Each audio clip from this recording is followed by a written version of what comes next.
started early. We wanted to get the technical stuff out of the way. Yeah. Anyways, once again, I'm Francesca Tripodi. I am a principal investigator at the Center for Information Technology and Public Life. I am a sociologist that has my home here at UNC in the School of Information and Library Science. And I am absolutely thrilled to be here today. It is so exciting to have so many thinkers together in one room.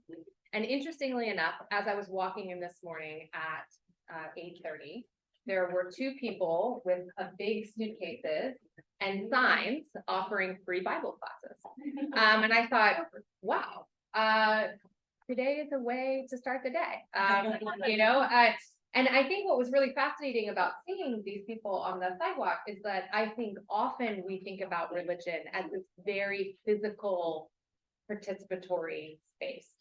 And what I'm so excited to think about today is that we usually fail to see that digital interaction or the sociological role that religion plays in our everyday lives in our society.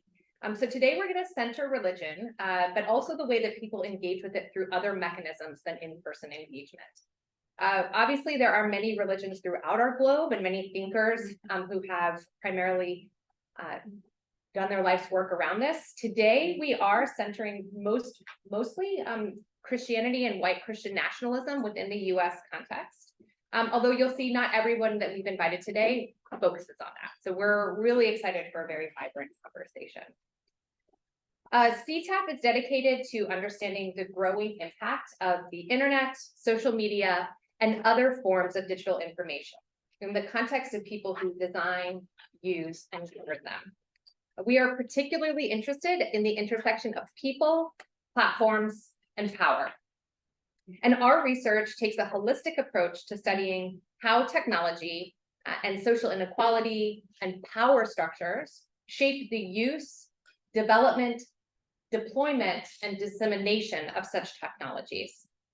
Our center is committed to equality and justice in our scholarship, our teaching, and through our dissemination of our research. CTAP, as well as events like these, are supported by the multiple philanthropic supporters of our center, and these include the John S. and James L. Knight Foundation, Luminate, and the William and Flora Hewlett Foundation. So thank you everyone who has supported CTAP, which allows us to do this kinds of stuff today. Before we move forward with our day of events, I want to take just a second and give a shout to two extremely important persons. The first is Larissa Anderson. So Larissa is a third-year doctoral student and a Roy H. Park Fellow here at UNC Chapel Hill, studying at the Hussman School of Media and Journalism. She is also a graduate researcher at CTAP and the person that's largely responsible for making this happen. So she did a lot of behind-the-scenes work, and we just cannot thank her enough.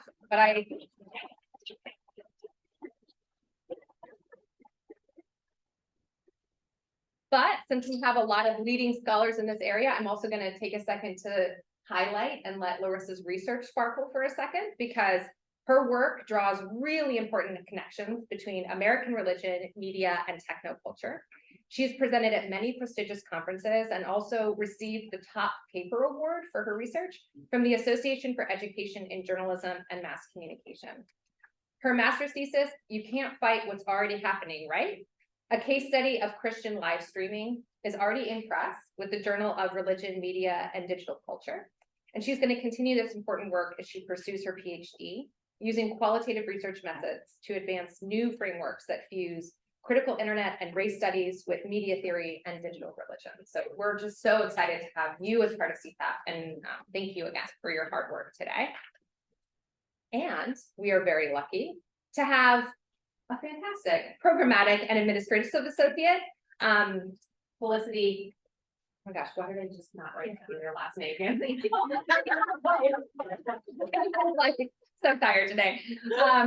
Just for a second, we just wanted to acknowledge that the reason we can do such incredible large events is because Felicity just makes it look and be so seamless. She is passionate about the things CTAP cares about, and it shows in her work, as well as her pursuance of a master's degree in communication from East Carolina, which she is somehow finding the time to do while working full-time at this job and doing all the things that we quite frankly can't do to make CTAP run. So Felicity, your hard work does not go unnoticed, and we very much appreciate you. So let's begin that.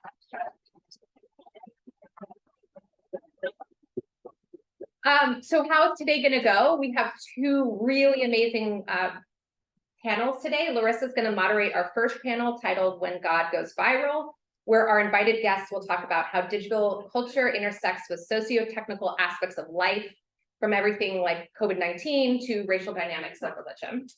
Then we're going to have a tasty lunch, so please make sure you fuel yourselves. After we are fed and caffeinated again, I have the opportunity to moderate our second panel, God Bless the West, where another amazing set of panelists are going to focus on the rise of white Christian nationalism within the United States and what this means for online participation as well as ballot influence. Then we're going to get a bit more coffee. And then we're going to wrap up with what I hope to be a really meaningful dialogue where we're really inviting all of you to engage and participate in what you've heard today. So obviously a lot of our attention is focused on the upcoming 2024 political landscape, but we want to think about how this impacts the world, right? How does internet engage with religion and other important questions? So finally, we are also super excited because we're hoping that the output of this amazing event will end in a scholarly output in the form of a syllabus, similar to the critical disinformation studies syllabus at CTAP. And so during this time, we are hoping that everyone here can help us pull together. What are these major frames that we want to convey? What are the essential readings? What are the burning questions that we want to consider? And we'll be taking notes throughout, and then hopefully that will turn into a beautiful public output in the end. But without any further ado, Larissa.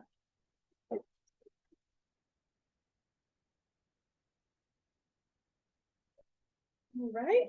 So we could just have the panelists come, Dr. Erica Gall, Dr. Heidi Campbell, Dr. LaRonda, everyone would just come on up. We are about to go ahead and get started. Thank everyone for coming. I'm so excited.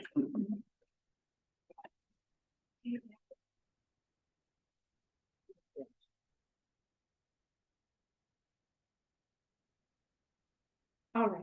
So as I go ahead and get started, I'm going to just take a second, just first of all, thank everyone for coming. People have traveled, people are here, and they took the time out. We are grateful for everyone's time and efforts. I'm going to go ahead and read some bios just so you get a sense of who we are talking about today.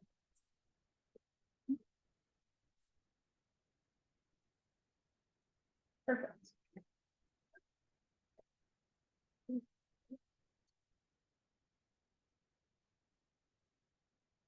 Steve, I'm so sorry. Are amazing. Okay, great. So first, I'm going to go ahead and introduce Dr. Heidi Campbell. So Dr. Heidi Campbell is a professor of communication, affiliate faculty in religious studies, and a presidential impact fellow at Texas A&M University.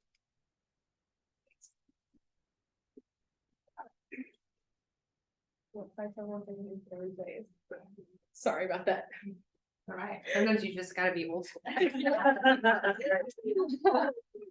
She is director of the Network for New Media, Religion, and Digital Culture. And things are not loading. Okay. She is the director for the Network for New Media, Religion, and Digital Culture Studies and a pioneer in the study of digital religion. She has written and edited 13 books, including When Religion Meets New Media, Playing with Religion in Digital Gaming, and Digital Creatives and the Rethinking of Religious Authority. She has also written over 100 journal articles and book chapters on themes related to digital media and religion, and has been a visiting fellow at the University of Haifa, Israel, the Institute for Advanced Studies at the University of Durham in the UK, and the Center for Advanced Internet Studies in Ruhr University in Germany. She was the 2018 Heron Family Endowed Chair in Communication at Villanova University and guest professor at the University of Bonn in 2023. Dr. Campbell has also received numerous awards for her research and her teaching. Thank you for being here, Dr. Campbell. And next, I'll be introducing Dr. Erica Galt. She is the director for the Center of the Study of African American Religious Life and the Lilly Endowment Curator of African American Religious History at the Smithsonian National Museum of African American History and Culture. She is one of the foremost scholars on digital Black religion. She currently serves as the principal investigator for the Connected Faith Digital Black Religion Survey. Dr. Galt holds a PhD in American Studies from the State University of New York at Buffalo, a Master of Religion from Colgate Rochester Crozier Divinity School, and a Bachelor's of Art in Political Science and African American Studies from NYU, New York University. Most recently, she has worked as an assistant professor of Africana Studies at the University of Arizona. She has also led programming and grants administration for the Library of Congress's newly created Connecting Communities Digital Initiative. She is a 2022-2023 Research Fellow in the American Studies Department at George Washington University and serves on the CUNY Graduate Center's Digital Humanities Research Initiative Advisory Board. Dr. Galt's research focuses on the intersection of religious history, technology, and Black life. She has presented and published several articles locally, nationally, and internationally on hip hop, religion, and digital ethnography. She is the author of Networking the Black Church, Digital Black Christians and Hip Hop with NYU Press. And Dr. Galt has written for various outlets, including Essence Magazine and Religion News, and she is an award-winning slam poet. Thank you, Dr. Galt, for being here.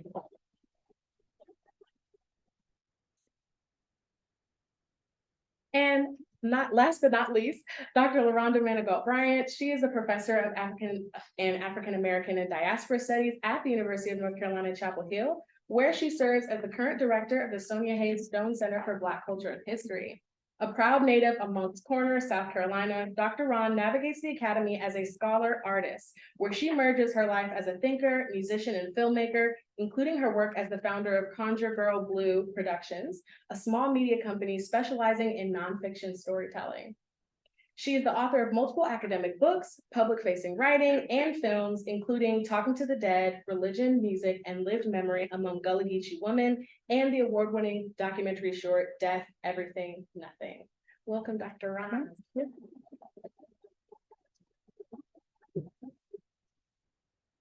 Okay, can everyone hear me here? Okay, perfect. So just to get started, we are going to have the panelists give just about a quick 5-minute opening remarks to a question that I'm going to pose, and then we'll get into some more direct questions with individual panelists, and there'll be a little more conversation between everybody on the panel. So just as an opening remark question, I just wanted to ask everyone, what does the phrase American religion mean to you? How would you say that this concept shows up in your work? And how does America or the US relate to your work on religion? And where does it transcend our context? Dr. Campbell.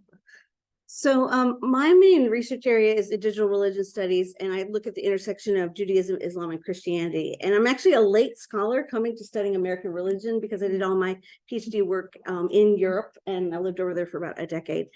So it's been interesting, especially coming back to the US, now 20 years ago, but after the 9/11 era, to kind of see what I thought was my country not be my country anymore.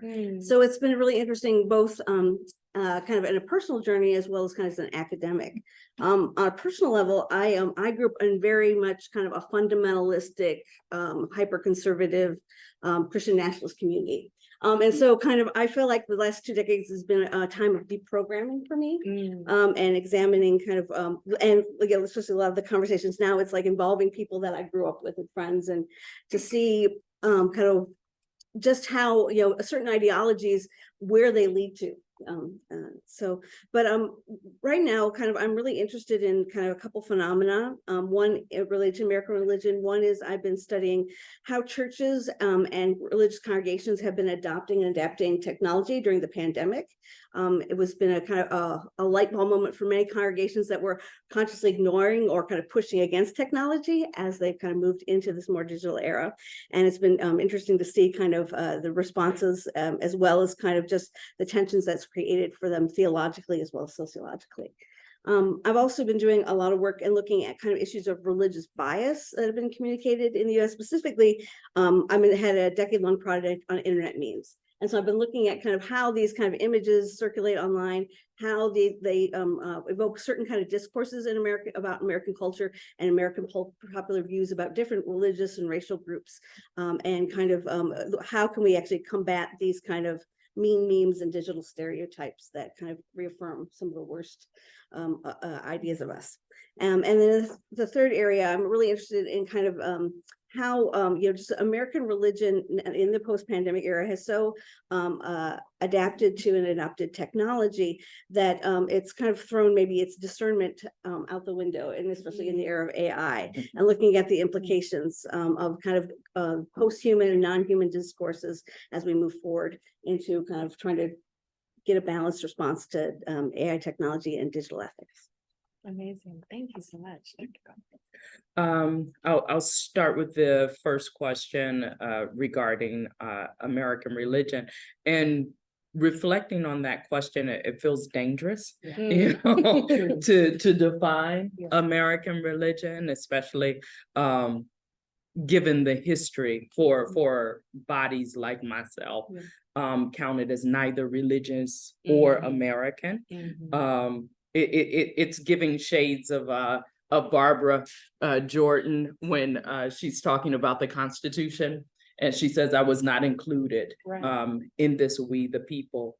And so for bodies that have been gendered in certain ways, people excluded because of sexual orientation, because of race, that term in itself becomes difficult to define. I think for folks like de Tocqueville, he's onto something when he talks about the interrelationship of religion and freedom.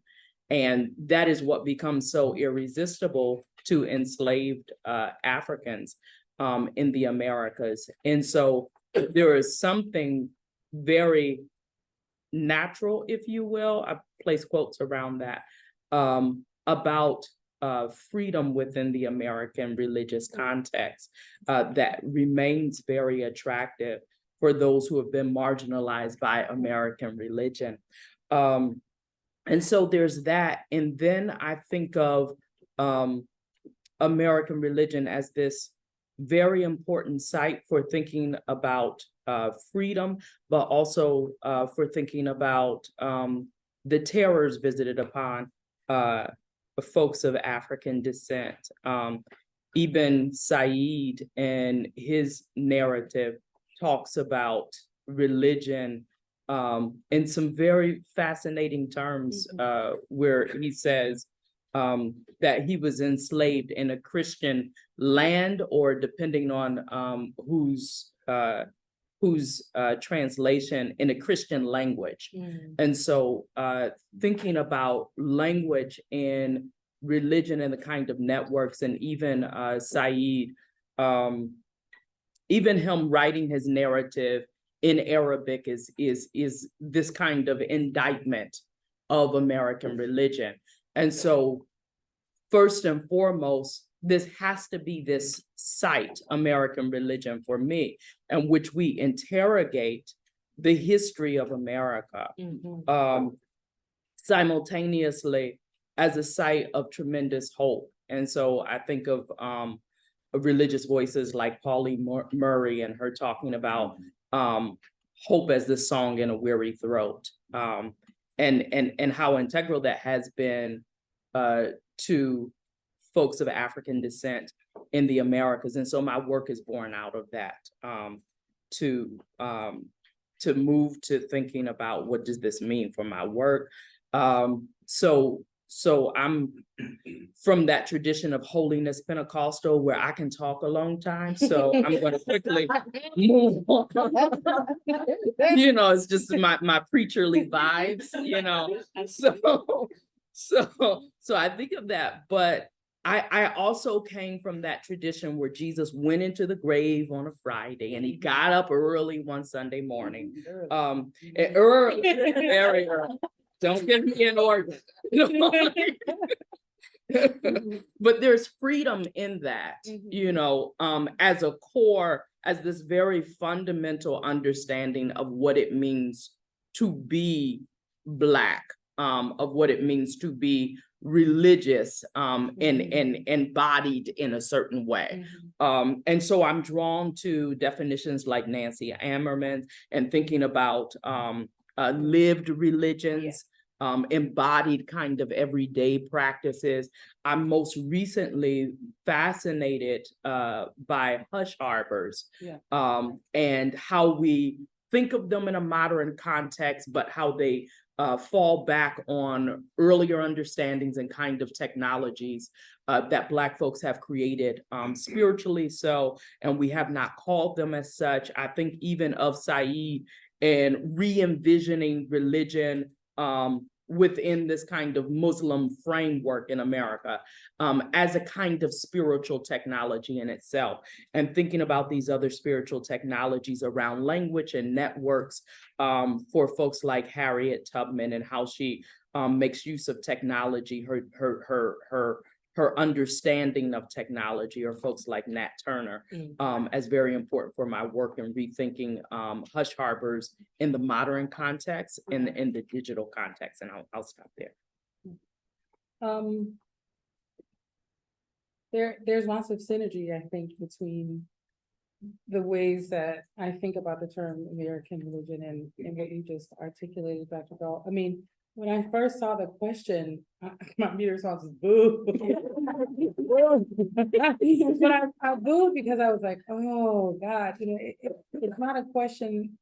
What is American religion is a really thorny one. You use the word dangerous, and I was thinking the word that immediately came to mind for me was contested, right? That it is a contested word, and a lot of that, phrase, and a lot of that does come out of my own, not only background, but in terms of my own kind of scholarly trajectory and the like, which I'll talk a bit about briefly in a second.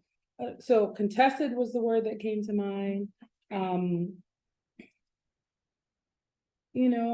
I put, kind of liberative in air quotes, as I was thinking about it too, because it just helps me to kind of think conceptually. I was like, okay, contested is a word that came to mind.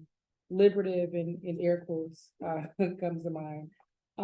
But so does the word conjure, right? So you're talking about, hush harbors. So for me, all of these elements, in thinking about what freedom and liberation could potentially mean, and how in the larger historical landscape of American religion, folks have relied on the notion of religious freedom to pursue all manner of liberation for themselves, oftentimes at the expense of others, right? And so that, again, even the idea of liberation is highly contested, right? So, for me, in my context, I'm someone who actually has come to the kind of technology side later, right? Because my degrees in religious studies, and I was the first person to finish in Emory's American Religious Cultures kind of area, right? So I'd always been thinking in terms of this broader landscape of exploring American religion, but also thinking about how Black folks just contest that landscape all the time, right?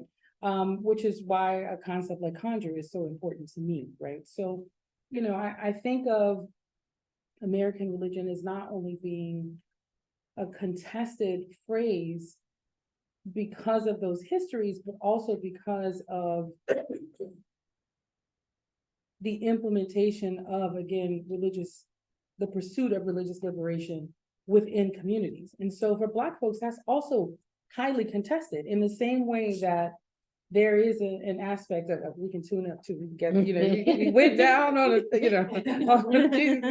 you come in a Protestant, kind of context in particular. I grew up, I like to say United Methodist Holiness. I grew up United Methodist, but I grew up in the South Carolina Low Country. If you know anything about South Carolina Low Country, Methodist is never just Methodist, So, but when you think about the kind of the Latin, you think about what religion means, right? And really it's about being bound to something, to believe in something bigger than oneself.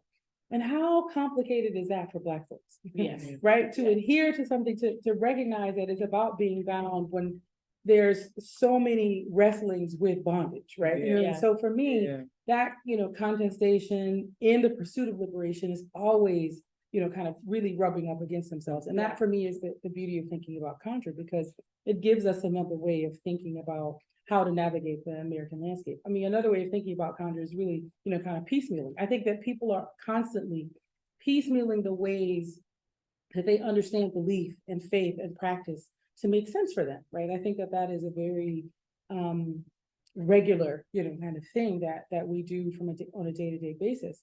But I also am reminded that, because of the ways that Black folks in particular, I mean, the mass Christianization of Black folks in America doesn't happen for a very, very long time, right? So if we're going back to this idea of, hush hoppers, I mean, we're talking 1830s. So, like what's happening for centuries? What conjure is happening, right? People are, absolutely taking stock of all of the traditions that they bring with them and that they're creating and making something up. So for me, that other way of thinking about liberation in air quotes is about the potential, right? What can American religion possibly mean for me in terms of that creative capacity? So how that informs my work, man, I mean, it informs my work in a number of ways. I mean, I very much began as a quote unquote, kind of traditional scholar, but for us in religious studies, what does that even mean? Because that's in that regard, but I turned to film making in particular as a medium of responding to a lot of what I think of are dangerous representations, visual representations of Black folks. So for me, navigating, again, these concepts, contested, liberation, conjure has had everything to do with finding ways to do all of those things with American religion individually, but also all of them. I love that. I'm so glad that you pushed past the initial sting of the question. Yes, but it's a good question though. It is. No, it is. It is a good question. Well, I was gonna say, I asked the question because I knew that everyone on this panel could respond in the way that we needed to the question, and because I think it's probably a common phrase that people hear when we think about what's happening online, right?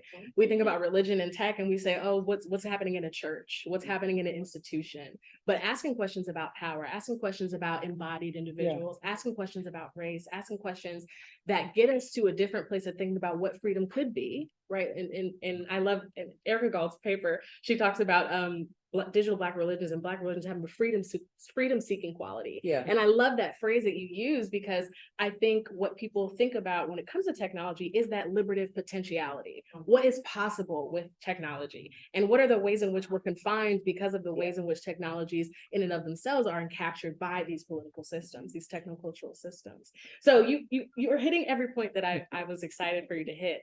So I'm just gonna ask just a little bit more broadly, if we could speak to what we were talking about before regarding this idea of like spiritual technologies that you brought up, Dr. Galt. I think that's really important.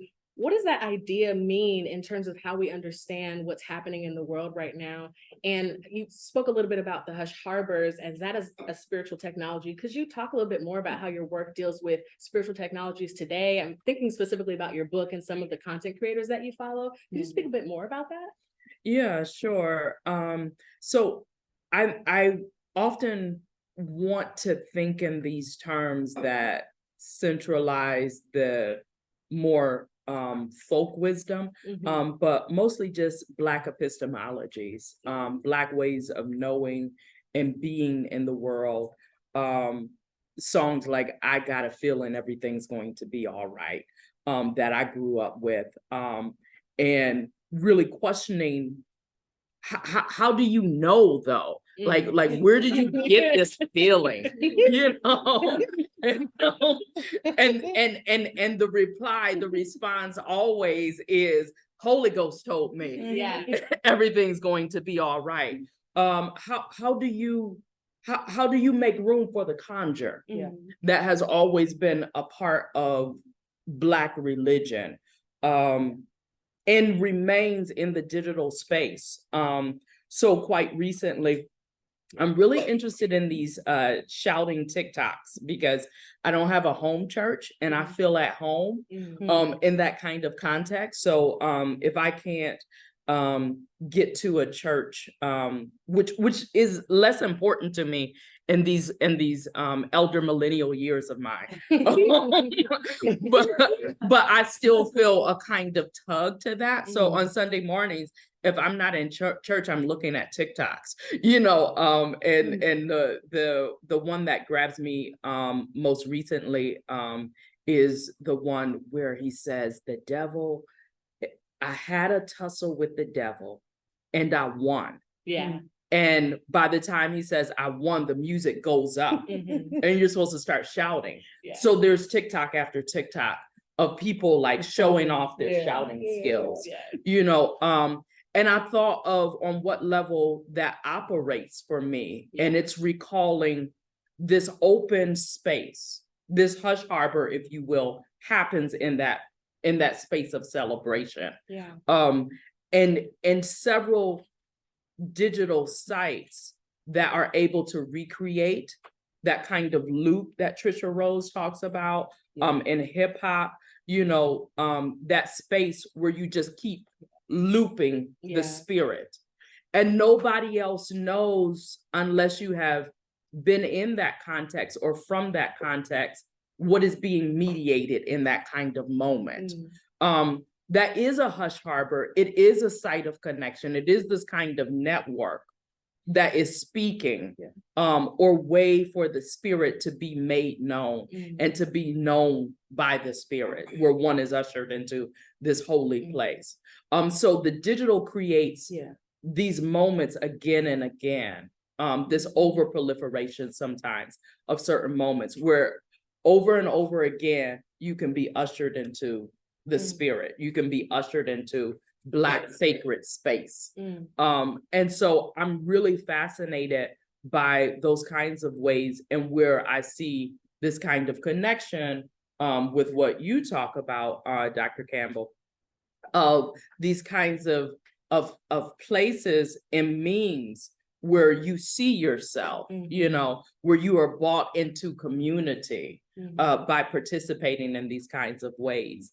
And these are, in essence, these kinds of hush harbors, because we all can participate in them, but we all cannot understand what is happening in that same space. And so I think of like the earlier kind of hush harbors, and I'm thinking prior to the 1900s, because as you say, those spaces are subject to interlopers.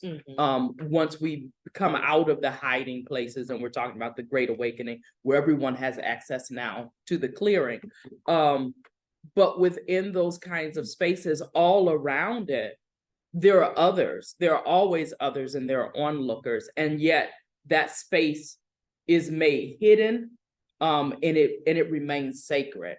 And so I'm thinking about that in the modern context. In my book, for several Black millennials at the time who had created those kinds of spaces, right in the midst of white evangelicals, who were largely funding many of their organizations and many of their participation within Black church circles, within hip hop spaces, their performances and venues that they were participating in as performers. And yet there was something uniquely Black and sacred happening where they were still getting that feeling. And the Holy Ghost was still talking to them by another name, you know? I love that. That's amazing. I love that you brought up your connection with Dr. Campbell, because I think that was one of the questions I was going to ask, is this idea of the hush harbor being a space where things were concealed, things were hidden, things were protected, and then the digital space being a place where we're out in the open, out in the clearing, as you mentioned before. I'm wondering, Dr. Campbell, if you could talk a little bit about how you saw early themes of religious communities online. Was it that they were trying to conceal what they were doing? Was it that there was a connection between wanting to have a public face, wanting to like live stream what we do now, but like some of those early bulletin board system research that I saw you doing, like the early conversations, what were you seeing in terms of themes of why people were going to the internet, and what was particular about this online offline work that you've done? Yeah, so I began studying the internet and kind of religious communities back in 1995. and this was this is a world, this was pre-Google, this was pre-Yahoo. I got on through the undernet and what was called the Janet Network, which was related to the UK kind of internet access system. And so it was a really kind of wonderful world of, that's been described by other scholars as like a library with all the books thrown on the floor. And, if you found something, it's like I had created my own little database of kind of religious groups because there just wasn't a search engine at that time. And, it was interesting kind of, I remember for my first year of my PhD, I just joined every online community I could that had some kind of religious connection to it. And some of the people, it was interesting. They were really closed spaces, and they kind of thought, oh, well, how did you get this? And I would have found it from like some email or some other website. And, and they were really trying to kind of keep this as a private space. And the conception was, this is private. This is our religious community. Like, how dare you try to join this, even though there was no password blocking me from joining the email group or whatnot.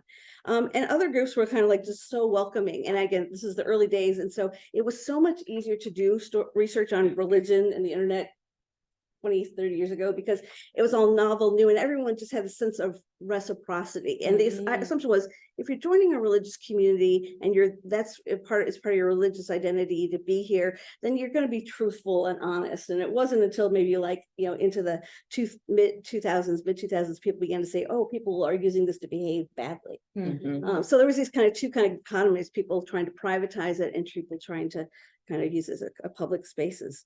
But I remember, my PhD was comparing 4 different online communities that formed through email. And I found a sense that, it was really different intentions. One group was Anglicans around the world, and they were trying to find people, a lot of places, Episcopal or Anglican churches are quite small. They wanted to find a global space where they could talk about their community in the really global sense.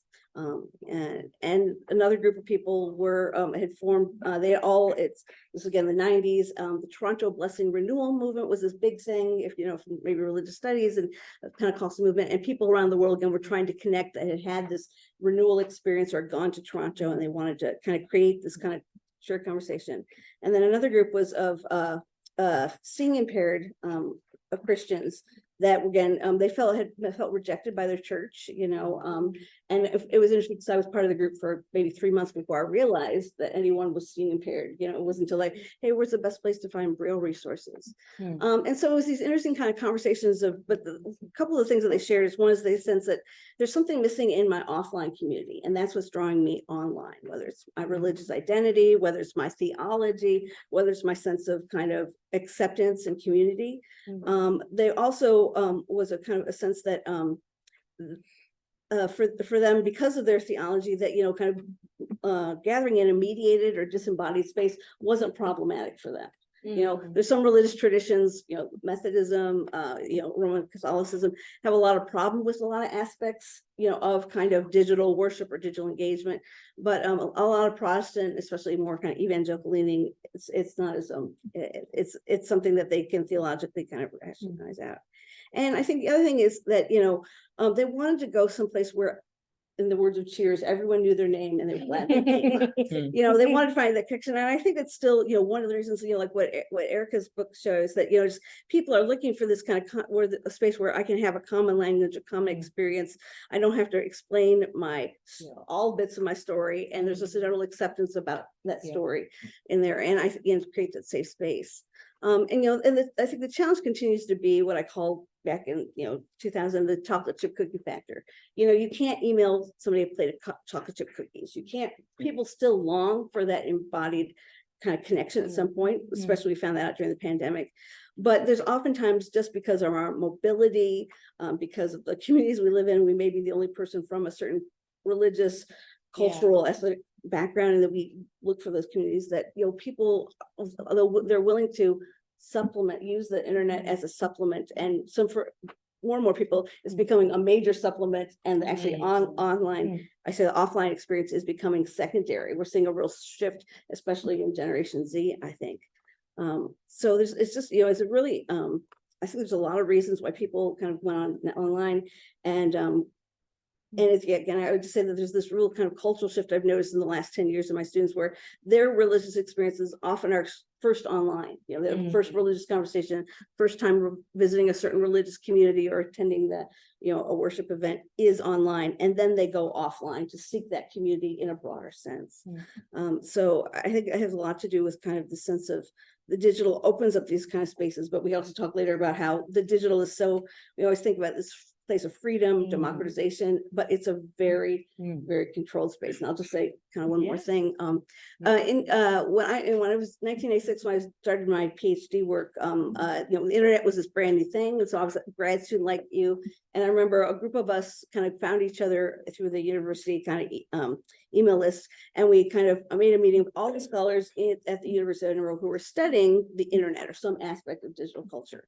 And there were students from, you know, France and Germany and Scotland and Wales and Kenya and South Africa. And we gathered together and we're just, you know, trying to share resources and articles, and we read articles together. And one of the articles that probably made the biggest impression on me was it's from 1995. It's just by Zadine Sidar. It was called Alt Civilizations.faq.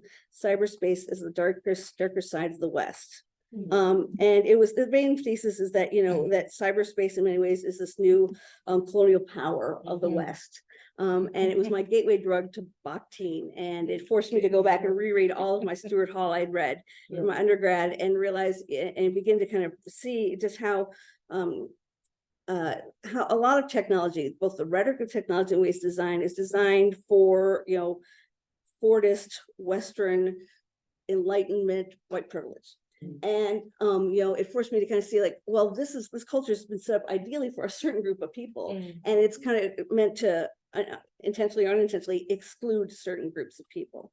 And how that, you know, so like when we all the rhetoric of the 90s and 2000s about the internet going this great equalizing space was so not true. And we need to kind of understand both the kind of history of the technology, the culture of the technology, and realize that what we're entering is not a space of freedom, it's a space of control. And it's just a matter of how much technical knowledge or cultural knowledge you have to be able to hack the system.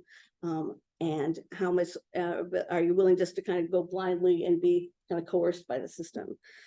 So I think that that's one of the other issues is the attention I still struggle with, especially when people raise issues of like, you know, how this freedom, and I go, it's not full freedom. I love that. Yeah, that's amazing. I definitely will make sure we add that to the syllabus, the article that she mentioned. Yeah.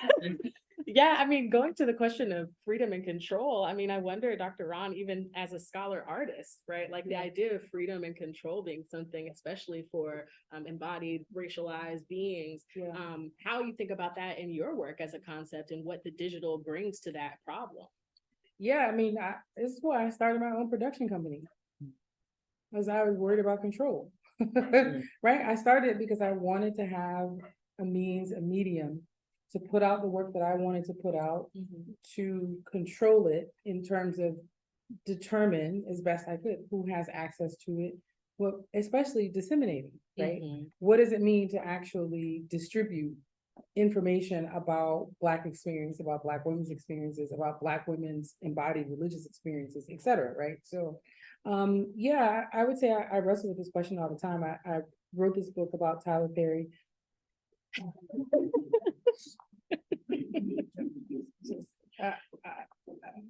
I mean, you talk about control, right? In terms of the platform that he himself has, and I don't know Mr. Perry, not in any personal way, but one of the things that I have been wrestling with, particularly in the past, I would say 15 years, is this question of control and who gets to tell the stories about Black religious experience in particular, and Black women's religious experience. And Tyler Perry becomes a really fascinating figure because of the ways that he is literally dominated to the tune of billions of dollars. Right.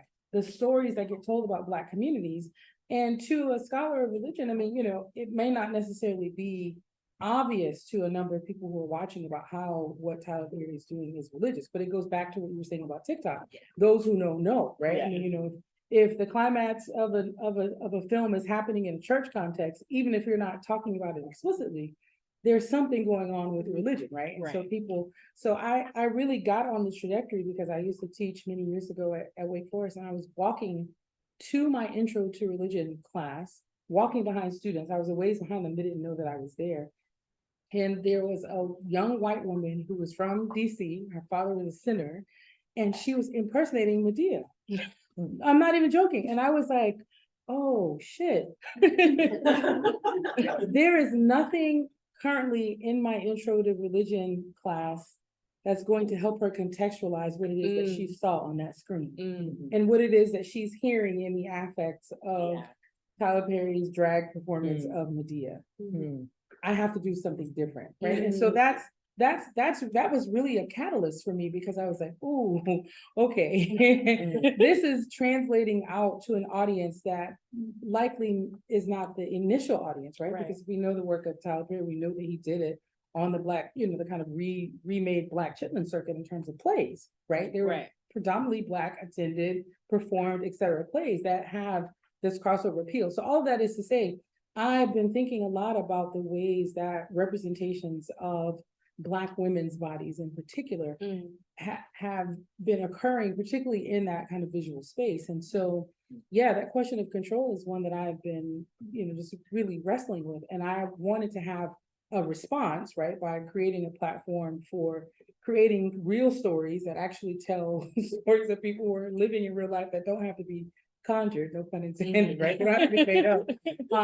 But I wanted to create a mechanism for giving us an alternative to respond to that, kind of medium. The challenge, though, is that I don't have the platform that he has. I don't have the resources that he has. I don't want them. Let me just more money, more problems, as the Notorious B.I.G. would say. I'm just saying, but it is like, it's a very challenging wrestling, because there's a way in which you want stories to be told. I want the most complex range of stories, the most dynamic range of stories, right? I don't just want stories that look a particular way or that lift up very specific tropes in the white American religious imaginary, right? And then replicate them en masse on the screen, right? So what mechanisms do I have to then disrupt, to obfuscate, to dismantle, to all of the things? And that has been one kind of form for me. The other has really been just interrogating what I think of are these blurred lines. I mean, and I know that Mr. Thick and T.I. have this really great bop on blurred lines,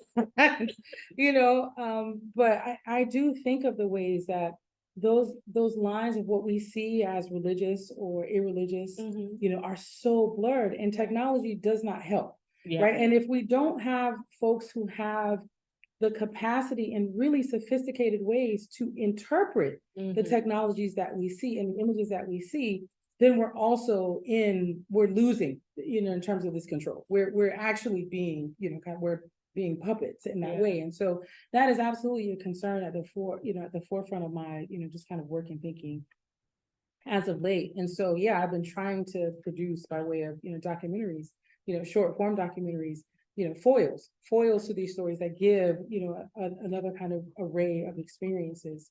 But I recognize that I am working within a system that, has its own, kind of limits in that regard too. So, so these are questions that, I spend a lot of time, just kind of thinking about and wrestling with.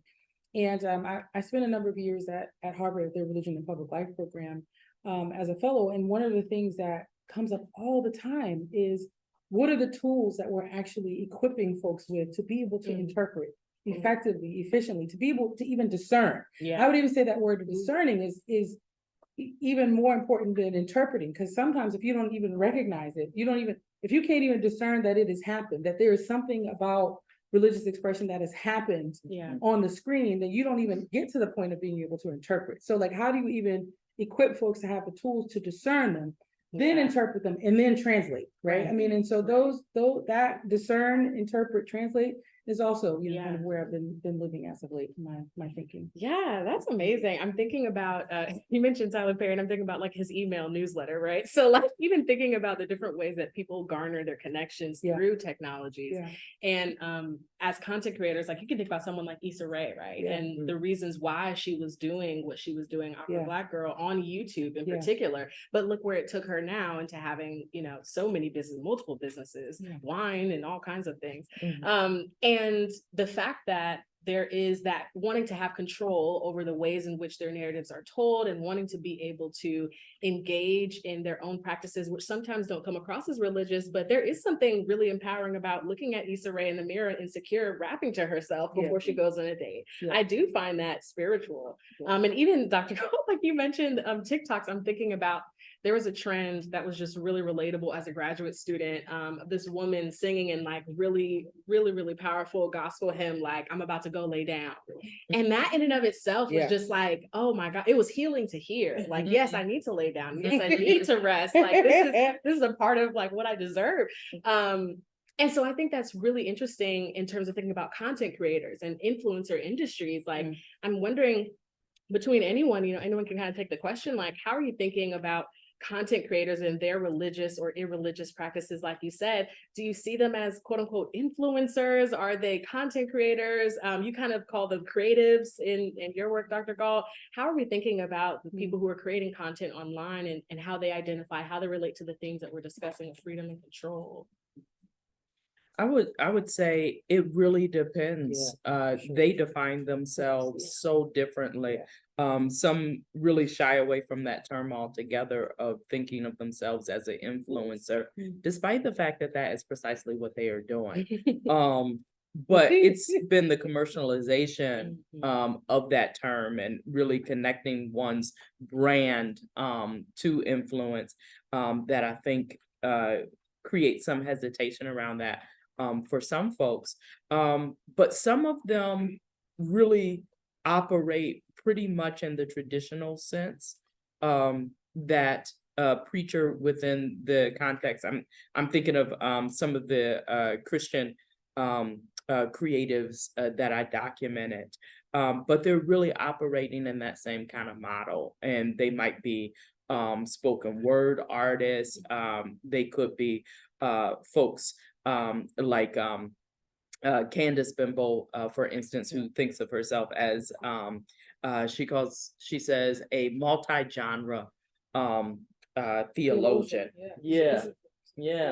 So she moves among these multiple spaces there.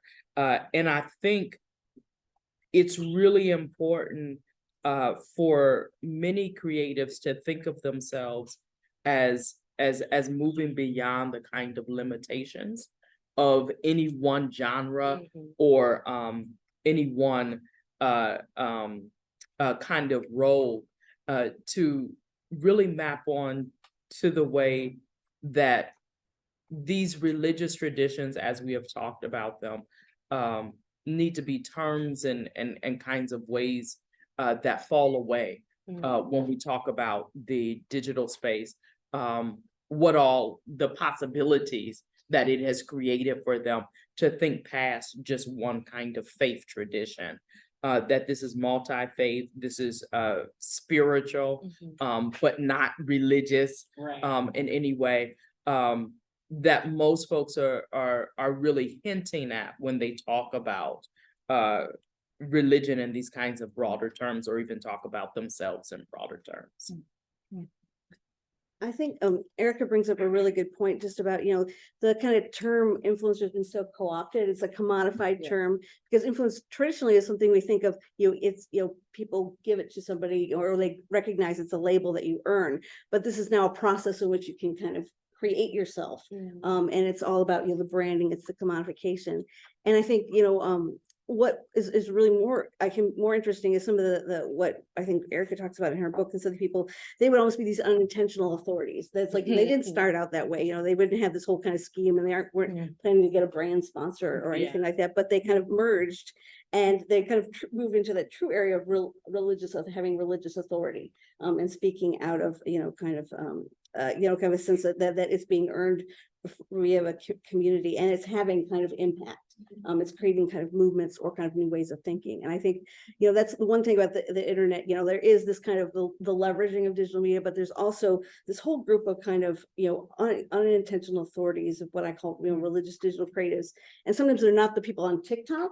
They could be the people that designed this app. And that app is now influencing, and people are using the app for that platform, but they're actually the ones that have kind of more kind of influence because they've learned how to hack the system. They've learned how to kind of infuse the technology with their values and their kind of their community agenda or whatnot. And that's, I think, the interesting people that we oftentimes don't, we look at the face we see on the screen, we don't look at the people playing behind the screen. I would just, I'm really glad that the C word has come up, which is commodification, just because I think that, and this actually takes us back to thinking about American religion. I don't think that we can ever think about American religion and not think about commodification. They go hand in hand, right? And so, the question of being, an influencer, I love, this kind of, framing of, an unintentional authority, right? I don't think we can really do the appropriate deep dive without also then thinking about the impact of commodification, like just full stop, like that's all. I just want to raise that. I just want to lift that into the space as well, because I think that is such a, damn, it's so quintessentially American. I mean, that's the other part. It's like, it's just so quintessentially American that way, to recognize that the various technologies and, people have differing relationships to technologies, right? In terms of access, right? We think about technology in terms of concept is, something that's supposed to make our lives easier, right? Or give us an advantage in some way to save us time or to do. And yet what we find is, even as the technologies improve, I don't necessarily know that we're having that relationship to them. So I think that commoditization and commodity and commodification, I think that that's also a really key element of thinking about this, even as creatives aren't, and I'm saying that as a creative myself, aren't always thinking about the work that we do by way of commodity, if that makes sense. We're not necessarily creating for the intent to commoditize, right? Or, it's like, no, I just want there to be different narratives out there. And damn it, I didn't know that, 10 million people were going to look. That hasn't actually happened. I'm okay with it not too. So, but I don't think, again, in terms of intent, right? Which is also another, aspect of that too. Yeah. Yeah, great. Can I just ask a quick question while you're looking at the time? I really am curious, Heidi, you mentioned that, what do you think happened in the mid-2000s? In your first, kind of comments, you said, there was, reciprocity and some, and then all of a sudden, about the mid-2000s, people started realizing that there could be bad actors. Is there a particular thing or moment that you think that you can attribute to, or series of moments, because it's never usually. Yeah, I think it's a series of moments. I mean, I think, in the early days, anytime a new technology comes out, you get the kind of, the evangelists, and that this is going to be the greatest thing that's going to save salvation. And then you had the critics, but the critics just had these kind of, kind of speculations. And then we began to see, especially I'm thinking the work of Judith Donath, of like, people going into these spaces and purposely, misrepresenting themselves, or like the famous book on, a rape in cyberspace, where somebody goes in and hacks into a character in a Moo and kind of violates someone. And I think the more and more these examples began, they realized that, oh wow, this utopian space isn't so utopian. And there's just too many reports in the news for them to kind of go, oh, we have to. Yeah. I'm very selfishly curious, because I've been trying to pinpoint, not that there's again any particular thing, but that also kind of coincides with this, 100-fold increase in, for example, Black, male drag performance of like women figures. So it's all happening at the same time. So I'm trying to figure out, what is it about this particular moment? Is it about the access to different technologies that then makes it easier to do, and then to perpetuate, and then commoditize, So I'm very selfishly curious. I know it's like, oh, is it? Okay, that's fine. Well, I think another thing I should add, like after the .com bust, when people realized, setting up these platforms wasn't going to be the only way, there we saw a huge push of kind of, data mining and data grabbing. And so, people began to commodity. And so we always talk about Mises, like, if you don't pay for it, you are the product. And people began to see, oh, they're selling my data. I'm now the product. And that's, I would add, the rise in social media Sure. that's happening Yeah, in 2000. Facebook. Yeah. Goes public, and, I'm also thinking about, the kind of takeoff of the reformed movement, during that time, that's really pushed by, by the rise of social media. And so a lot of the rappers, the Black rappers that I studied, began to kind of pose themselves, in those spaces as theologians yeah, without, calling it that kind of title. yeah. So I wonder, at this kind of intersection of like Black male, you know, um, identity influx, is happening in the same way that it intersects white males, in those kind of spaces, and they start to find home, in the early 2000s in some ways that are still affecting how we think about American religion right now. Yeah, I have I have a whole other dynamic too that I would just muddy the waters with a bit. It has everything to do with Oprah, believe it or not. Which is, that's also the time that, the old magazine in terms of that super soul, that distribution becomes en masse. I think it's also a response to the ways in which they see her success. I'm telling you, I think it's, it's layered in really wild ways. And so I think that, it's not likely any one of those things, but a kind of wicked combination of all of them. So, yeah. By the time we get to 2008, most of them are really citing Oprah, That's right. in as a kind of, we've got to respond That's to right. this. That's Yeah. right. That's right. Yeah, yeah. Yeah, I forgot about, in the whole theologian movement, it's kind of like spurned off, in one camp, kind of these new social media, they became these influencers because they gained expertise in the media. They learned how to leverage it in very creative ways. And then we had this whole other train of the theologians who now are the pastors, the writers, they're doing the whole speaker talk. Yeah. thing. Yeah. Amazing. Well, we are right about Q&A time. So amazing discussion. I can ask other questions if we don't have questions yet, but we can just pose audience and people online. Any thoughts, things that are on your heart? Yeah, please. Yeah, I've got a question for the whole panel. I'm wondering if you can think about the role that the other people in the room that I mentioned here with digital interactions play, which is the folks in control of the whole platform. Because these platforms are posed as ways of connecting, people to other people. They're not really. They're platforms where people are allowed to play in a playground that is controlled by someone else that sets the boundaries of how that interaction plays out. I'm wondering how that changes how I understand digital religion, that now it's forced. Digital religion really is operating in this space that it feels like it's a lot of freedom going on, but really it's sort of a controlled, contained area. Well, I think it's kind of, in the early, like 1995 to 2000 and that Web 1.10 era, the internet, you had to know coding, you had to know HTML and Java. And so there was all this whole kind of wave of people going on and creating religious spaces or just spaces to give people voice, but you had to have this level of technological expertise. So Web 2 came along, and it basically kind of, you didn't have to know that. They created all these kind of platforms, whether it be social media, it was blogs. And so, you could easily create a website. And so again, gave more people entry, but then it was a created and constructed kind of environment.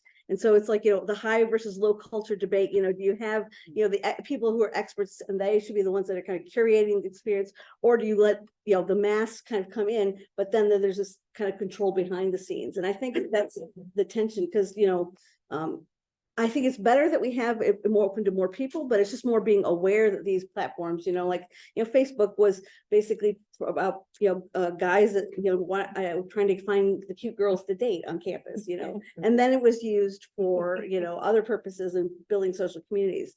Every technology is designed for one kind of thing. And it's understanding, well, that was the intention. To what extent can we kind of culture it for our community and our needs, and to what extent, is it going to co-opt us in that process? And each technology has a certain extent of flexibility and a certain level of control. I have to realize both of those are there. It's not pure control and it's not pure freedom. It's this messy middle. I wonder too, I'm always, when folks say that they're shocked that the internet did not have our best, you know, at heart, like, if I just enter at the point of Black ways of knowing and being, there is this kind of assumption Right. that this was not created for us. Yeah, so when we have learned about problems from the top, or problems with the engineering of technology, it hasn't come as a shock. But you enter these technological spaces with the understanding that you will have to reinvent them, reimagine them, or work with a tremendous amount of hush harbor know-how, and think of the whole of Black Twitter. And so it's a really interesting reimagining that's happening among Black technologists now, in light of what Twitter has devolved into. Yes. That really does take that kind of imagination that has always been there. So like Heidi, when you talk about folks first getting online because they feel kind of closed out of communities, a lot of some of the can you call them respected, the well-known Facebook forums and kind of communities, Black communities now, are women, queer folk who were pushed out of Black churches, so they went there with a suspicion of hierarchy. And so that was kind of baked into how they acted in those spaces and created communities. And also has allowed them to retain a certain amount of mobility. But hasn't that always been Black spaces? Hasn't that always been the Black church? You get up and move it to another hush harbor. You recreate it and re-envision it. So I would say not that knowledge is not there, but I don't think that for certain marginalized groups, that is as large a concern. Where do we move to next is a greater concern to why did this space change or wasn't created for me. I would simply add to what's already been said. There's this really great essay. I'm trying to remember the full name of it. 1995, Alice Walker gave to, I forget the name of the place in Georgia. And it's like, the only reason, let me just get it, because it's a wild title. Like, the only reason you want to go to heaven is that you've been driven out of your mind, off your land, and out of your lover's arms. And it is this wonderfully, I mean, you talk about, please add that to the list, because you talk about a wonderful, just kind of interpretation of adherence to structures that one inherits, right? And I would simply add that if our hermeneutics of suspicion is not always heightened, right? Or what we would say in my hometown, which is keep your head on a swivel. If we are not always constantly aware of the ways that we are moving between, we can think about control and freedom as one spectrum, but we're in this in-between space. And if people who are leading others, who have the capacity to lead others, are not cognizant of the ways that power works, or that the ways that they are helping to mediate folks within these spaces, therein lies a great peril. And I would just say that we have to always be mindful, especially the folks who, even if it's unintentional, of wanting to do that, that translation work, but doing it with an ethic of care such that we're cultivating awareness. That charge to cultivate awareness, to essentially kind of dismantle those inheritances, I think is really important and really key. So I would just add that, just as a response, that we have to have that responsibility, and we have to create communities that also have that awareness, right? To do that work, so that we don't become simply ensconced in whatever mechanism other people, want to control or make money off of us in order to do. And I think I'll just add one more thing real quick. I think one thing that we don't remember, or don't, some people, especially I think younger generation don't realize, is that, the internet was first formed in 1969 as ARPANET, for the Advanced Research Projects Agency. It was created so in case the US government was blown up in Washington, DC, because of thermonuclear war, that we would have a communication system and the white privileged class would be able to communicate. Yeah. So, I mean, I say it with a caveat because I expound the social shaping of technology approach, where I firmly believe that people can culture technologies even if they're designed for other ways at certain levels, but that, that whole kind of narrative of fear, of control, of the idea that, that kind of dystopianism is built into the technology. And that, again, if you don't culture it, that's where it's going to take you. And that's what it's going to advocate and filter. Right. And I'll just add to that too, that one of the things that I'm reading, and it's a technoculture book where they talk about the military intelligence system being an important part of internet culture, and even thinking of the belief, especially the white Christian nationalist belief, that we must go, right? We must conquer, we must expand. So I think that connection is amazing. Question over here? Yeah. Yes. Good morning. Thank you, everyone. My name is Angel Clark. I'm a Boston University, a fellow student in this Black digital religion. So the question I want to ask may be a little stretch for you all, but in thinking of your concepts and reflections on how you see American religion, the first question, what are the questions you are thinking or asking about as we prepare to go into this new election cycle? And then secondly, how do you think this next election cycle will affect digital religious online space? Great question.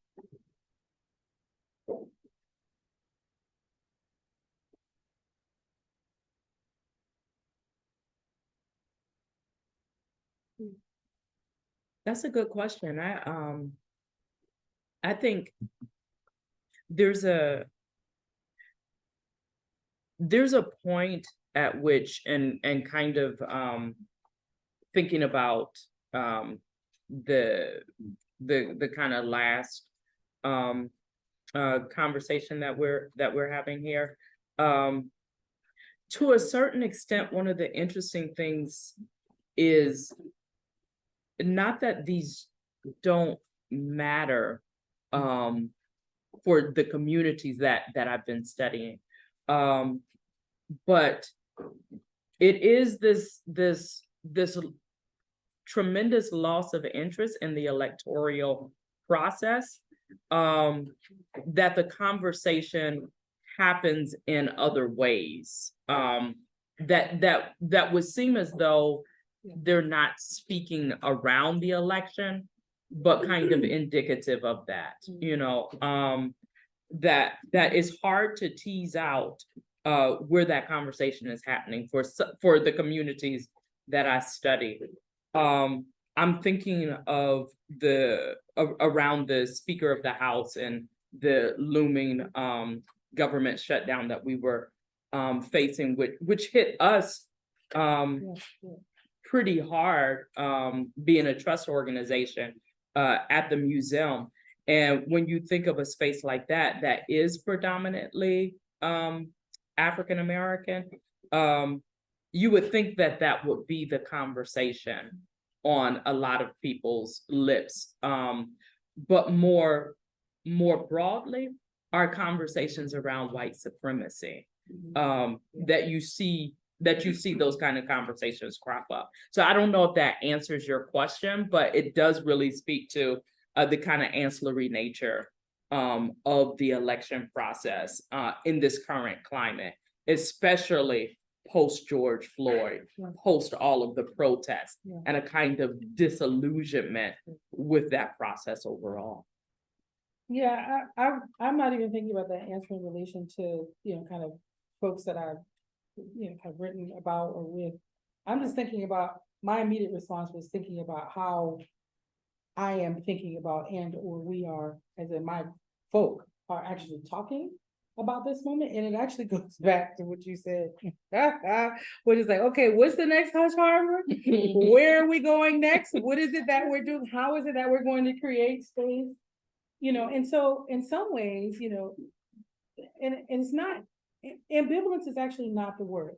Apathy is not also the word. It's more of like, okay, here we go again. Yeah. And dot, you know, so I would say that, you know, for me, just in my own life, it's like, well, you know, shit, there's no surprise. You know, I think there is, if there is any, you know, kind of affable way of articulating it, it is like, you know, there is a way in which it feels like forces are at play and all around, right? As opposed to feeling like a kind of isolated thing here or there. It feels like there is this affective, you know, larger whole scale affective moment that it's like, all right, okay, here we are yet again. What do we then do? And so for you know, my response to that is, well, we have litanies of histories in which, particularly for Black folks to look to, in which to figure out how to create and or make new or to migrate, or, and that could be digital migration, right? That could be literal, physical, you know, migration, except, I mean, there are a host of ways I think of thinking about that. And that's just me thinking about my own just kind of day-to-day life. Hey, I'm Sam. Thank you so much for the information you provided. It's really fascinating. I have a question. This includes Larissa as well, but there are a couple of broader trends in the American community in the United States religiously. I'd be fascinated to hear your thoughts about how these intersect with, say, digital media and digital media as a space for interaction and this kind of, two of them are one, among younger African Americans, just a trend towards secularization, leaving church, less likely to affiliate in that kind of way faster than, say, previous generations have disaffiliated. And then we also see a transition, especially among younger African Americans, toward white religious spaces. And so, like with the emergence of mega churches and you know, African Americans more likely to be in these larger churches where they are more likely to encounter I think dominant white racial frames about, say, politics or evangelical culture, that kind of thing. So I would be fascinated to hear what is the intersection of digital media with this phenomenon, and what does that hold for the future of, say, religion within the Black community? Yeah, thank you for that. So there's a few things that I think that are really fascinating that are happening when if we were to have this conversation about 3 years ago, well, one, we would be having it on Zoom. Right. But, There's that. but you would have a lot of former Black evangelicals who were like, I'm sick of y'all in these white churches. I'm going back to the Black church. And they have started showing up once again in white evangelical spaces because, as one person who I interviewed said, they just pay better over there. You know, like there is this reality that when you talk about digital media, digital technology, the folks that are able to do digital technology, Black folks, have been compensated better and have access to greater resources in white evangelical spaces. So there's like this full stop kind of consideration that we need of just those kind of realities. And then to your first question about the secularization, secularization, I would say, works differently when we talk about Black religious adherence. So even when we talk about what it means to be a Black atheist, that trends towards spiritual in some ways that we don't see for white atheists. That it really requires thinking about Black religion with as much complexity today as we should have been doing historically. Those hush harbors still have varied religions. These are still spaces where one does not go into the clearing and say, show me the Muslim section, show me the voodoo section, but we are all in there together. And so within the digital context, you still have these several different ways of that religion is percolating. And so that secular, that move from religious to secular is really different because most of those folks, according to Pew, are still highly spiritual. So they're still adding up religion very differently, whether it's returning to the Black church that their grandmother attended or going to the Beyonce concert. Two very spiritual encounters, you know. So I think that's what I would say. Yeah, I would just add a third category to your questions, right? You know, so it's the secularism piece, it's kind of a return or at least re-entering into these spaces. Well, I would also say this is where conjure becomes really important. And this gets to, you know, Erica's point, I think, as well, which is, you know, whether it's herbalism, right? Whether it's medicinal healing practices, whether it's, you know, a kind of awakening or exploration into folk traditions that don't necessarily ascribe to, you know, traditional, quote unquote, African derived or spiritual traditions. I mean, there are a host of ways of thinking about that too. So I would say, well, I mean, which Black communities are you talking about? Because it depends, right? I think there are regional differences in there, of course, as well. But I would say that too, you know, this idea of, or even something that I'm very familiar with is, you know, talking to the dead. So I'll just use this as an example. So I published that book in 2013, 2014. And, you know, like it's an academic book. It didn't sell, you know, it didn't, you know, like make a lot of money or anything like that. It didn't, you know, for the first probably 7 or 8 years of its life. But I would say after 2020, something happened. Something happened. And I continue to get lots and lots of messages with people like, so what is this talking to the dead thing? Like, how can I do that? Right? People ask, you know, I think that it was on display at the National Museum for a while in the gift shop. And people just, I'm telling you, so between that, wanting to know more about root work, wanting to know more about Vodun, wanting to learn more about African derived and spiritual traditions, I think there are all kinds of ways of thinking about the landscape of religious expression. But I also think that points to, going back to your original question, you know, Larissa, about American religion. I mean, I think, you know, we still live in the land of, you know, white Protestant, you know, kind of assumptions about what American religion is. And there are always underpinning things that are happening, especially, you know, in Black communities, because that's what we've always done. So I would just add that, you know, as another caveat to it. Wow, oh my gosh, amazing. Okay, I'll go Parker and To that last point, and again, thank you for this panel, this has been excellent.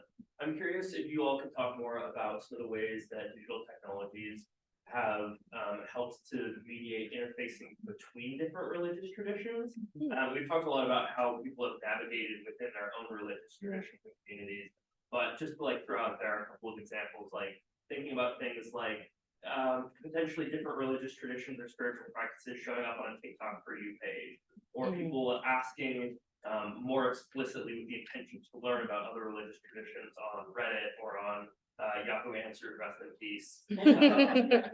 Yeah, just as a couple of.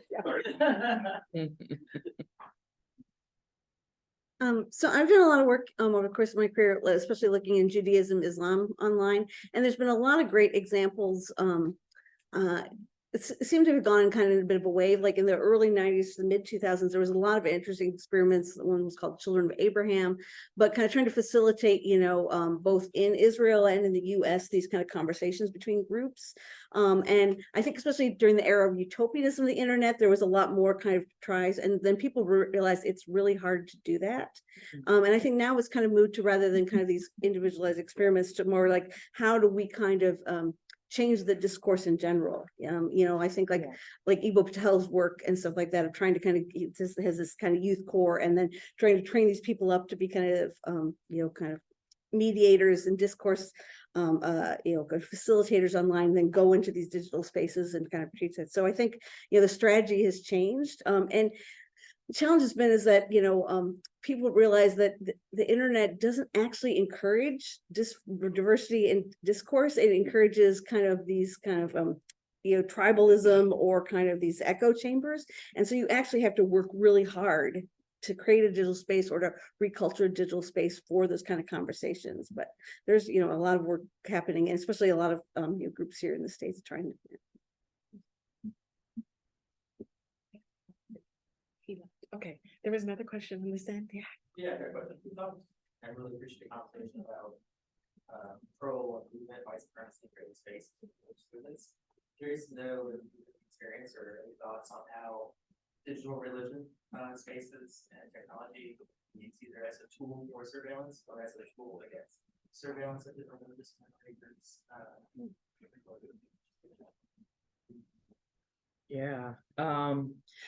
So I found one of the interesting things about putting oneself out there online and starting a group, usually, as I said, because they have been pushed out of an offline space, a physically located church or religious community, is that many of them face surveillance from those communities that push them out. Folks going back to the pastor and reporting, look at what they're doing over there, or you have this woman who's not allowed to preach.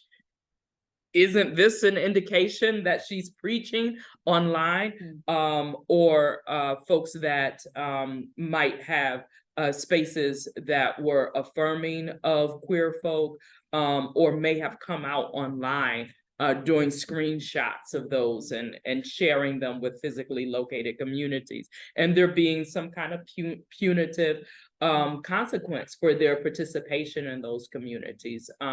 So that's real. We can talk about the ways that the online space has transformed the physically located space, but this is one of those very real and ongoing ways that those surveillance, those ways of surveillance have mapped onto the digital space and transformed how they meet, who they meet with, and what they think about in designing and how they design those spaces because of that. I mean, I think the surveillance kind of goes, well, surveillance has been a huge part of the internet, just because it came out of the kind of, military complex kind of thing. So, both kind of, people kind of going into communities, I think of a couple examples. One, just the whole kind of evangelism movement that started in the 2000s, where people were trained up to kind of go into these spaces and to start, either in subtle or in direct ways, kind of, trying to evangelize, and in places, like a sports forum or things like that. I think of, in the early 2000s, there was a lot of some debates happening in the leadership of the Baha'i community internationally. And one of the things, one of the positive things that came out of this, some of the kind of decisions that were being made by leaders were kind of very, used to be behind closed doors, but they had one person in those meetings that then put it out there for everybody. And it created created a lot of problems for the leaders, but greater accountability for the community. So there's both the sides of, kind of the people can infiltrate and then kind of, try to co-opt the space, or there can also be senses of greater accountability. And then, there's an interesting example about like 10 years ago, this is when Pope Benedict was around, and he basically he called this big convening of Catholic bloggers, and they picked a kind of representative group, and he put forward is like, I want to hear what you're doing and kind of hear how this is affecting the church. And then he basically used it also as a way to kind of chastise them for not, advocating certain religious doctrines and the theological interpretations. So it's a really kind of interesting, I think, complex thing that the internet does facilitate all these things. They can empower the leaders, they can empower the people, and they can be kind of places to create tension. So. Yeah, thank you. This is so good. So like we were talking about like commodification, and both like Dr. Brawl and Dr. Campbell have talked about how like this idea of technologies and religious communities using technologies, like it's not, you know what I mean, sort of a new thing, but obviously it's different in these dynamics. So I'd be curious to kind of sort of put those together and hear from all of y'all about how different digital technologies have enabled, shifted, extended. I'm thinking about like we've had like TV preachers and like the preacher circuit of like, tents way before that. How have those shifted like the capital of religion? I mean, like we're very financially, right? Sort of like in a capitalistic sense. And like, how has that been different along lines of identity of class, race, gender, et cetera? That's a huge question. So whatever parts of it. Yeah, I would say particularly for women, it's been vital to creating capital. Women still give more in the findings from the study that I'm currently working on. Women still seem to give more and feel invested in that way and can get more in terms of resources from online. So it's been really important. I'll also share, so my parents' church community pre-COVID was not online at all. And so post-COVID, they have an online service all the time. And I thought this was just fascinating because my mother is always talking about the dangers and the harms of the Facebook. And so it was quite, the Facebook.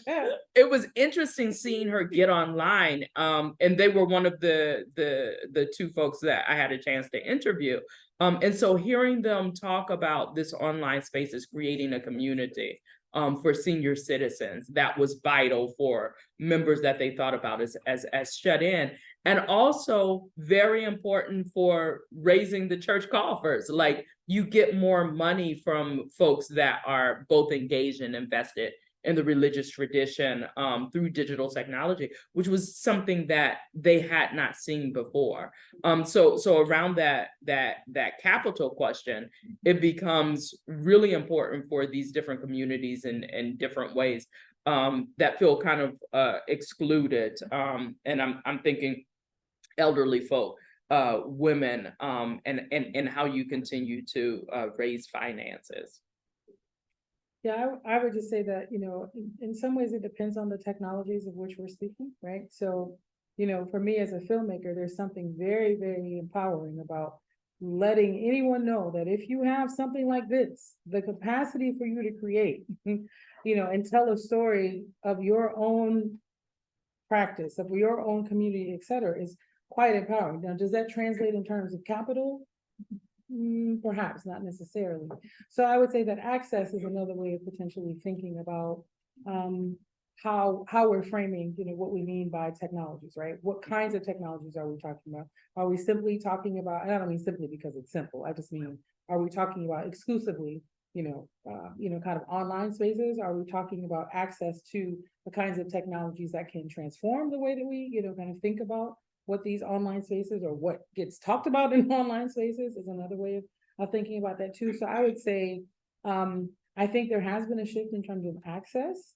But I also think that, a number of the problems that we were talking about early on in our conversation about who still gets to control by way of capital, that access still exists, right? I don't know that that's something that we technologize our way out of, if that makes sense, either, so. Yeah, I think there's been kind of three different waves. The first kind of wave of the internet was, individuals getting online and then being able to use, create spaces to speak. And there was a lot of discourse even in I remember 2000s about how do you do that? Like, how do you get your name for your blog moved up higher on the, the Google search? How can you hack to do that? Yeah.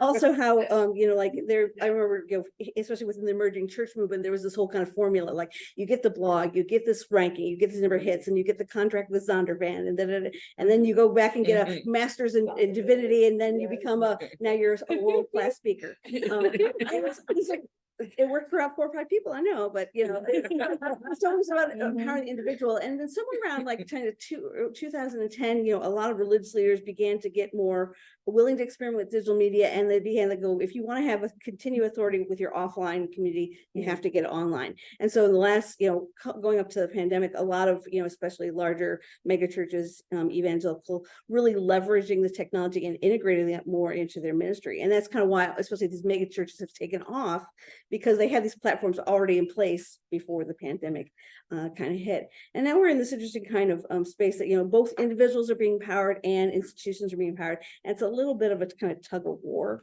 I think, and there's been alternative spaces have been created, like especially ebooks, and the whole Kindle publishing has created this huge, theological discourse and communities and commodification of that and opportunities. I know people, like, you go on their blog and maybe, they don't really have a congregation offline, but they have these huge followings online. And so I think it's a part, there's the opportunities are there to definitely leverage it if you know how to do it. But also the voices that just because they kind of say they speak for the community doesn't necessarily mean they speak for the community. Yeah, in the back. Thank you for this conversation. I'll have so many thoughts that I didn't anticipate that I would have about my own life. I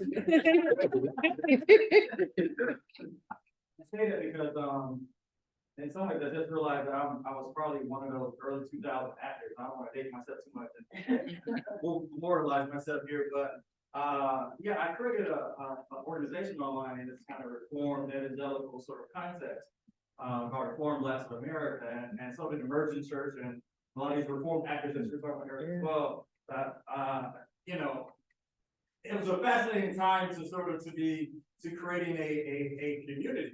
And the community I was trying to create at that time, nearly 20 years ago, was, basically a group of Black people who sort of identify with Reformed theology. So yeah, that's a different. That's probably not why I was invited here. You're the one, okay. You're responsible. Yeah. It's so, you, okay. This stuff is all public, so I mean, I ordinarily wouldn't share this money find it, but. He's confessing. Yeah. That's how I confess. Yeah. Pretty kind of Protestant, Christian. So, but yeah, I think so much of the I feel about those early 2000s was so much shaped sort of my sentiments and motivations about sort of creating this organization that really just started. It became an organization down the line, but it just became as just trying to gather people, like-minded people across the country who we knew people had to exist who shared sort of our sensibilities and sort of religious commitments. Who might be a little bit too interested in John Calvin, or really kind of evangelical variety.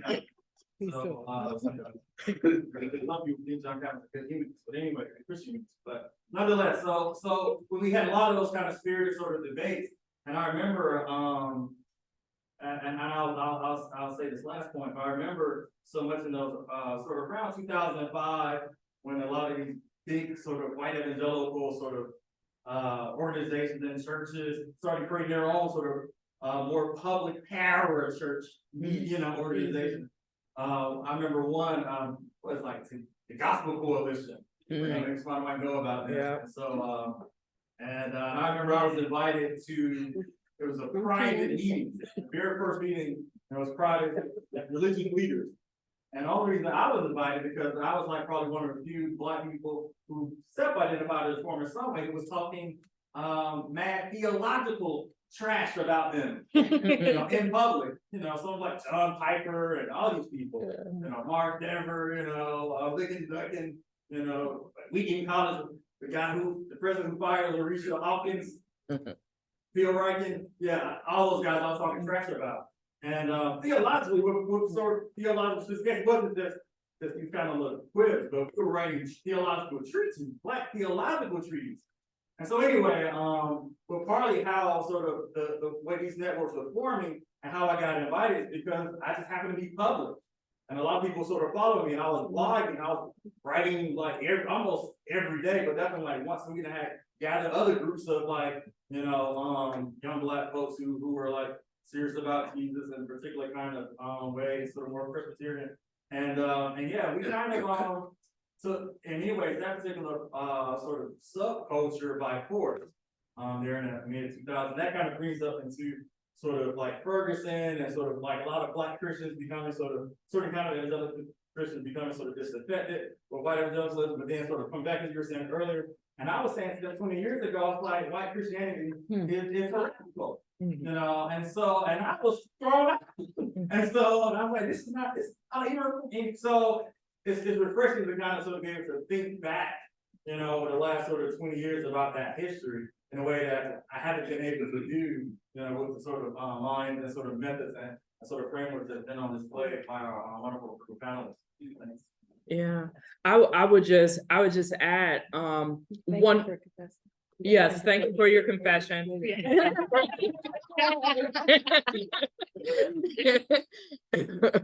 And there seems now to be this split 3 ways between like the Black church, former Black evangelicals in white spaces, and progressive Blacks. That I would really be interested in the kinds of conversations that emerge between progressive Blacks. The Black church is the Black church, but progressive Blacks and Black evangelicals in those kind of white spaces, because it feels like their histories are converging presently, but they remain out of conversation with each other. And I'm seeing that around all that's happened quite recently with Dr. Carlton Pearson and the flyer that went out, and how, you know, there needs to be this kind of this kind of convergence of thought, because they're having some of the same kinds of conversations, but that hasn't happened. So when you talk about this kind of journey here, I do wonder about the ways those spaces have been created and inroads are being created to have those kind of conversations. One of the first things that come up for me. I am going to have our last question be a virtual member question. They asked, what did you enjoy most about this conversation? What did you learn from it? I think it's a great closing question. To us? To everybody. Yeah. Oh, okay. I was looking out at everybody.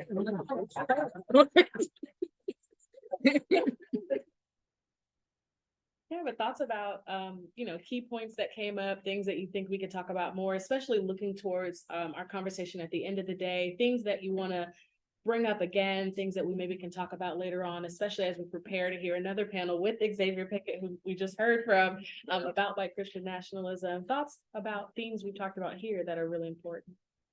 Yeah, well, that's one of them that I just mentioned, and then so Heidi Campbell's work around digital religion has been really instrumental to thinking about digital Black religion for me. Right. So it's really fascinating hearing you talk about this kind of internet history, 1995, and beginning that kind of work. I do wonder what that means for how the study of the digital moves past this point. So just like a scholarly kind of a question. And then thinking as well around things like how do we get this story out or get out a different story. I'm really drawn to a lot of the things that LaRonda mentions as well. Being in the museum space, we're always thinking about living history. How do you advance the history presented and interpreted in such a way that it leads to another American story. And so things like documentaries are really important to us and sharing those kinds of narratives. So I'm really drawn both to thinking differently about the history of digital religion and also forwarding that and how we interpret and tell the stories. You know, for me, I would say that there's always, you know, strength in numbers, right? And so recognizing that conversations that can feel fairly insular, right, are not insular, I think is really, for me, an important, you know, just reminder, right? Live together, die alone, right, is another way of, you know, kind of putting that. That's for all those Lost fans out there. Many years ago. The other piece too is I would say that, you know, this conversation is for me also a really, you know, salient reminder about being really clear about what we mean by digital cultures, right? And the communities in which we think are taking part and how they're taking part or not taking part. I would say that that's also a really important, you know, takeaway for me. And then it's just always nice to get, you know, new conversation partners. So I'm just always grateful to be in conversation with folks that, you know, I can learn a lot from. So I'm grateful for that. I think it's been a good reminder for me that, you know, like there isn't one internet, there's many internets. And there's not just one story of even digital religion, there's many stories. And, you know, even though I've been studying this for, you know, almost 30 years, there's still a lot I need to learn. And it's good that, you know, I spent a lot of first part of my career really trying to kind of basically defend to media studies folks why we should study religion and why in religious studies you need to pay attention to digital media. And it's a battle we don't have to fight anymore. We shouldn't anyway. It's kind of nice because sometimes I get in that very defensive mode, but it's great to hear scholars. It's like they're well, you know, in sociology and religious studies, and they're just taking those tools and applying them to this context rather than just kind of having to kind of justify the kind of conversation. And, you know, I learned a lot of new names and new, you know, kind of ideas that, you know, I need to go back and think about. So I really appreciate that. Thank you all so much. We're gonna get started, and thank you. All right, so we're gonna have lunch now, so please enjoy. We have some sandwiches in the back, and we'll be back at 1.